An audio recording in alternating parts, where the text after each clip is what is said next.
This is Pete Burns of Dead or Alive, and this is our new album, My Bad and Dangerous to Know. Growing up in Liverpool, when I grew up, it was not a poor city. It was actually fairly affluent, even during the late 70s. It just has gone downhill all of a sudden.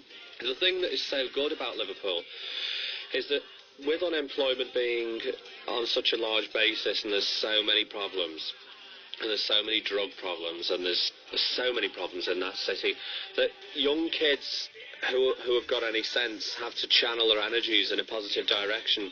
Education these days, I feel, is useless in cities like Liverpool because there are no jobs for the kids to get when they come out of school. What's the point of staying around getting your O-levels if you're just going to be unemployed and intelligent?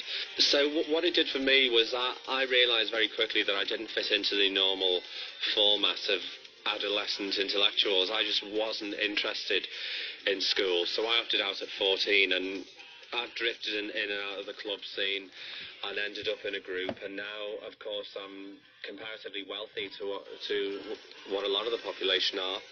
And what Liverpool does for kids is, if they've got any sense, they tend to concentrate on music and the musical heritage, which is the Beatles loom so largely over young musicians' heads, although I don't feel it's been a particular influence to me because that wasn't the music that I listened to as a child. I was not that aware of the Beatles. It's only now when people hear that I come from Liverpool, they ask me about the Beatles. I don't even own a Beatles album. But the good thing about Liverpool is kids feel driven to become musicians or artists, and there are a lot more creative musicians and artists in Liverpool than there are in a city like London, because people in London take it all so for granted. But in Liverpool, they're hungry, and I think being hungry is a very good thing for certain people. So I did not have a hard time growing up there. It's just that as I became more and more successful, there was a point in my career where I was almost mega successful. I seemed to be in the top 3 of the charts in some country in the world every week. And, of course, this alienated a lot of people in Liverpool who had left behind, ex-band members and everything, and there was a lot of bad feeling there, so I just couldn't live among that negativity, so I left. I don't think it's a bad place for somebody to grow up and learn to be a musician, because you've got all the time in the world and also all the desperation in the world.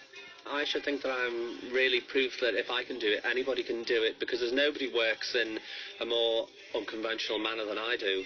And there's also nobody who's more difficult to work with than I am, or as moody as I am. So anybody can do it. It's just that if those kids actually have a dream, they should actually believe in it and follow it through. I didn't even have a dream to follow through. I just tumbled through. As I say, I've been a musician for 7 years, and I woke up one day and I was #1, you know. It never seemed like a particularly hard struggle or hard graft. 7 years seems like it was 7 minutes to me. When I first formed a group, it was called the Mystery Girls, and it was with somebody called Julian Cope, who's now in the Teardrop Explodes. I had the biggest band full of egos, because every musician I had in that group went on to be a successful frontman. And I'd never even sung before, and we were rehearsing in somebody's basement. And I didn't even have a microphone, so I didn't know. It was in the punk era when anything goes, so you didn't really care. And we got booked for a gig, and we really needed some money, so we went and did the gig, and I got a microphone. For the first time, I heard myself coming out through monitors, and it was really not bad. So I didn't learn to sing. It was just very, very easy for me to do. If it wasn't easy, I'm such a lazy pig, I wouldn't do it. This track is Something in My House. It's off the LP My Bad and Dangerous to Know on Epic Records.